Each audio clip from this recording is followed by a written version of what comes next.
2026မှာကျွန်တော်တို့ Facebook ရဲ့ page ကိုဘယ်လိုမျိုးဖွင့်ရတယ်လဲမသိသေးဘူးဆိုရင်တော့ကျွန်တော်နဲ့အတူတူလိုက်ပြီးတော့ကြည့်မယ်နော်အခုဒီ account မှာကျွန်တော် profile account ဖြစ်ပါတယ်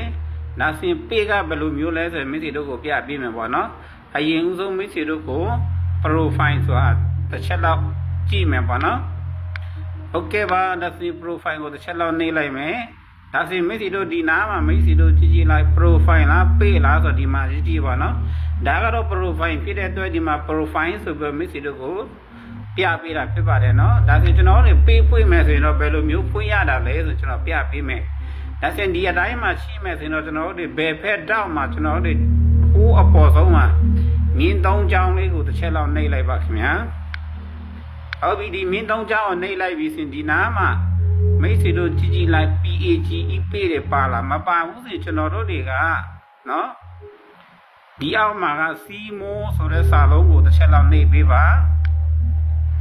စီမိုးကိုနှိပ်လိုက်ပြီးဆိုရင်အပေါ်လေးကိုနည်းနည်းလောက်ဆွဲတင်ပါဟိုအောက်နားမှာဒီမှာဆိုရင်မိတ်ဆွေတို့ PAGE ပေးဆိုမိတ်ဆွေတို့တွေ့ရမှာပဲနော်ဒါစင်ဒီ page ကိုတစ်ချက်လောက်နှိပ်လိုက်ပါနော်ဒီ page ကိုနှိပ်လိုက်ပြီးဆိုရင်တော့ဒါတော့ဖွင့်ပြီးသားတဲ့ကျွန်တော်ရဲ့ page ပေါ့နော်ဒါဆိုမိတ်ဆွေတို့ page ဖွင့်အတစ်ဖွင့်မယ်ဆိုရင်တော့တခါမှမဖွင့်ဘူးသေးတဲ့သူဆိုရင်တော့ကျွန်တော်ပြောပြပေးမယ်ပေါ့နော်ဒီတောက်မှာမိတ်ဆွေတို့တစ်ချက်လောက်ကြည့်လိုက်နော် CREATE ဆိုပြီးတော့ create ဆိုပြီးတော့အဲ့ဒီစာလုံးကိုနှိပ်လိုက်ပါခင်ဗျာအဲ့ဒီစာလုံးကိုနှိပ်လိုက်ပြီးဆိုရင်ဒီနေရာမှာဆိုရင်ဘာထည့်ရမှာလဲဆိုမိတ်ဆွေတို့ရဲ့ page နာမည်ကိုထည့်ရမှာဖြစ်ပါတယ်နော်မိတ်ဆွေတို့ page နာမည်ဆိုတော့စောနာမိတ်ဆွေတို့ profile နာမည်ကိုတူအောင်ထည့်လို့မရဘူးပေါ့နော်တကယ်လို့မိတ်ဆွေတို့ profile ကတော့ပထမစာလုံးနာမည်ကတော့အကြီးဆိုရင်တော့ဒီ page မှာဆိုရင်အကုန်လုံးအကြီးဆိုရင်တော့ရပါတယ်ခင်ဗျာနော်โอเคဒါဆိုကျွန်တော်ဒီနေရာမှာကျွန်တော်ပြနိုင်မယ်ထည့်လိုက်မယ်မြန်မာလိုပဲပြပြဘလို့မျိုးပဲပြပြပေါ့နော်တိုင်းရင်းသားလိုမျိုးပဲထည့်အတိုက်တယ်လို့မျိုးထည့်လို့ရပါတယ်ခင်ဗျာဟုတ်ပြီဒါဆိုရင်တော့ page နာမည်လေးတွေကိုကျွန်တော်ထည့်မယ်နော်နော်ဒါဆိုရင်ကျွန်တော်တို့ဘယ်လိုမျိုးထည့်မလဲဆိုရင်ကျွန်တော်ဒီမှာတစ်ချက်လောက်โอเคကီပဲထည့်လိုက်မယ်နော်โอเค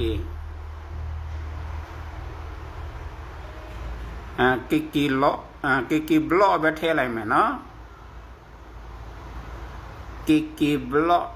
VNOG ပေါ့နော်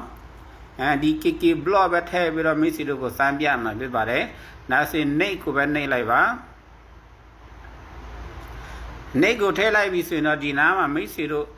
အဓိကဒီနေရာမှာကတော့မိတ်ဆွေတို့ automatic ပေါ်ထားတာ3ခုရှိတယ်နော်music တရှင်းနဲ့တင်တာတစ်ခုရှိမယ်ပေါ့နော်ဒီမှာ3ခုရွေးလို့ရတယ်သူပြောတယ်ပေါ့နော်ဒီထဲမှာမိတ်ဆွေတို့ကြိုက်တဲ့တစ်ခုကိုရွေးပြီးတော့ထည့်လို့လည်းရတယ်မိတ်ဆွေတို့ခုရေးခုတာကိစ္စဆိုရင်တော့ personal blog ဆိုပြီးဒီနားမှာရေးလိုက်ပေါ့နော်ဒီနားမှာမိတ်ဆွေတို့ personal ပေါ့နော်မိတ်ဆွေတို့ရေးလိုက်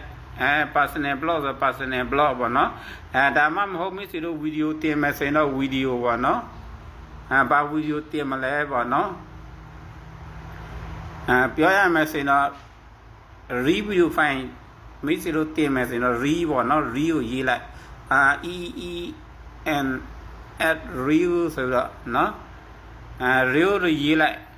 ပြီးရင်ဒီမှာဆိုရင်အကုန်လုံးပေါ်တယ်ပေါ့နော်ဒီမှာမိတ်ဆွေတို့ကြိုက်တဲ့ဟာမိတ်ဆွေတို့ရွေးလို့ရတယ်ပေါ့နော်ကျွန်တော်ကတစ်ခုရွေးလိုက်မယ်ပေါ့ဘာမှမဖြစ်ဘူးပေါ့ဘာဖြစ်လဲဆိုရင်ဒီနေရာမှာကတော့မိတ်ဆွေတို့နောက်ကျရင်ပြန်ပြောင်းလို့ရတယ်ပေါ့နော်โอเคဒါဆိုကျွန်တော်တို့ဒီအောက်မှာ create ဆိုတဲ့စာလုံးကိုပဲထည့်ပြီးတော့နှိပ်လိုက်ပါနော်ဒီစာလုံးကိုပဲနှိပ်လိုက်ပါ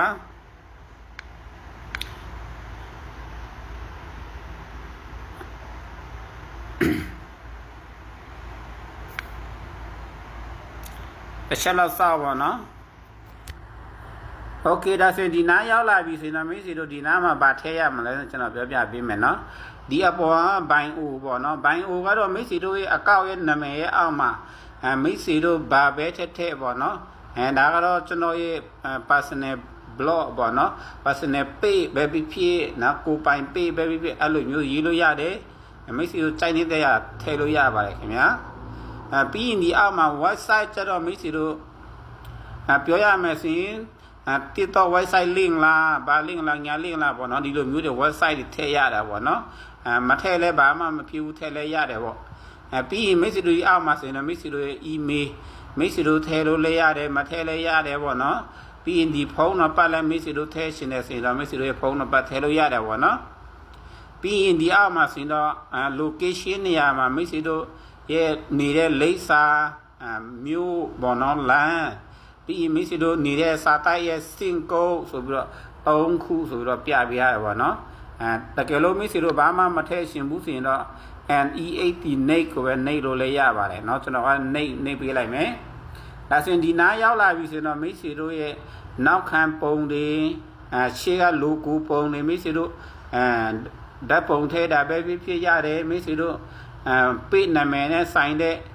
ပုံပဲဖြစ်เนาะထည့်လို့ရတယ်ပေါ့เนาะအဲ့လိုမျိုးထည့်လို့ရပါတယ်မထည့်လဲဘာမှမဖြစ်ဘူးပေါ့เนาะဒါဆိုကျွန်တော်တို့ဒီအောက်မှာ NEAT NATE ကိုပဲနှိပ်လိုက်ပါခင်ဗျာဓာတ်ပုံကနောက်မှထည့်လို့ရပါတယ်ဒါဆိုရင်ဒီလိုမျိုးပေါ်လာပြီဆိုရင်တော့မိတ်ဆွေတို့အနေနဲ့ပေါ့ဒီနေရာမှာဆိုရင်မိတ်ဆွေတို့တီးရမှာကမိတ်ဆွေတို့ရဲ့ profile account မှာเนาะတငယ်ချင်းကိုpage ကို follow ဝင်အောင်ပေါ့เนาะမိတ်ဆွေတို့ invite ထည့်လို့ရတယ်ပေါ့เนาะခေါ်ထည့်လို့ရတယ်ခေါ်ထည့်မယ်ဆိုရင်ဒီအပေါ်မှာ select all 1000ကိုနှိပ်လိုက်ပါခင်ဗျာโอเคပါဒါဆိုမိတ်ဆွေတို့ select all 1000ကိုနှိပ်လိုက်ပြီဆိုရင်အောက်မှာ NATE ကိုပဲထည့်ပြီးတော့နှိပ်လိုက်ပါပြီးရင် invite ကိုနှိပ်လိုက်ပါเนาะပြီးရင်ဒီနားရောက်လာပြီဆိုရင်တော့မိတ်ဆွေတို့ဘယ်လိုမျိုးပြောရမှာစင်အကုန်လုံးပေါ့เนาะဒီနေရာမှာမိတ်ဆွေတို့ဒီတိုင်းပဲရှေ့ဆက်တိုးလို့ရတယ်အပေါ်တစ်ခုလည်းဖွင့်လို့ရတယ်မဖွင့်လည်းရတာပေါ့เนาะမိတ်ဆွေတို့စိုင်းနေတဲ့ရာနှိပ်လို့ရပါတယ်ခင်ဗျာကျွန်တော်ကတော့အပေါ်တစ်ခုတော့မဖွင့်ပါဘူးဒီအောက်က profile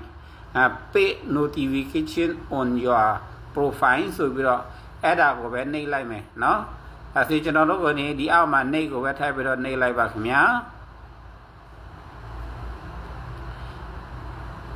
ဆောနာကျွန်တော်တို့ဒီ profile account ကတငယ်ချင်းနေဒီ page ထဲကို invite ထည့်တာက24နာရီကိုတစ်ကြိမ်ပဲရတာဖြစ်ပါတယ်เนาะဒါဆိုကျွန်တော်တို့ဒီ page ဖွင့်တာကတော့အောင်မြင်သွားပြီပေါ့เนาะဒါဆိုဒီအောက်မှာ done ကိုပဲနှိပ်လိုက်ပါခင်ဗျာdone ကိုနှိပ်လိုက်တော့ဒီတိုင်းပေါ်သွားပြီပေါ့เนาะဒီမှာเนาะအကုန်လုံးတော့ရသွားပါပြီပေါ့เนาะโอเคဒါဆိုရင်ကျွန်တော်တို့ဒီမှာဆိုရင်တော့ကိုယ့်ရဲ့ profile ဓာတ်ပုံတွေ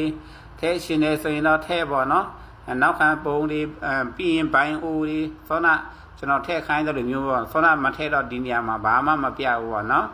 ဒါဆိုရင်တော့မိတ်ဆွေတို့ထည့်ရှင်နေဆိုရင်တော့ထည့်လို့ရပါတယ်နော်နောက်ကြမှာမိတ်ဆွေတို့ရဲ့ပေးမှာဘယ်လိုမျိုး setting တွေပြန်ပြီးတော့ချိန်ရမလဲဆိုတော့ကျွန်တော်ပြောပြမယ် profile နဲ့အတူတူပါပဲခင်ဗျာเนาะအဲ့ဒီ setting ချိန်တဲ့ပုံစံလေးထပ်မှန်ပြီးတော့ပြောပြအောင်မှာဖြစ်ပါတယ်ဒါဆိုရင်တော့ပေးဖွေးတဲ့ပုံစံတော့နားလည်ကြမယ်လို့ယုံကြည်ပါတယ်ခင်ဗျာအားလုံးပဲကျေးဇူးတင်ပါတယ်လို့เนาะ